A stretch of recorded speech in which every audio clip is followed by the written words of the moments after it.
เป็นคลิปนาที F16 ทิ้งไข่ถล่มคาสิโนหลังกัมพูชาเปิดฉากยิง BM21 ใส่พลเรือนไทยดูคลิปนี้ค่ะ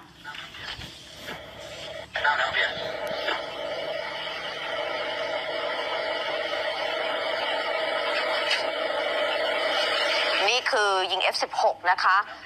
ถล่มคาสิโนในพื้นที่ช่องอานม้าหลังจากกองทัพไทยเราพบว่ากัมพูชานั้นใช้คาสิโนเป็นฐานทหารและซ่อนอาวุธหนักซึ่งกัมพูชากำลังเตรียมการนำไปใช้โจมตีพลเรือนไทยที่เป็นเป้าหมายในพื้นที่ลึกของไทยนั่นเอง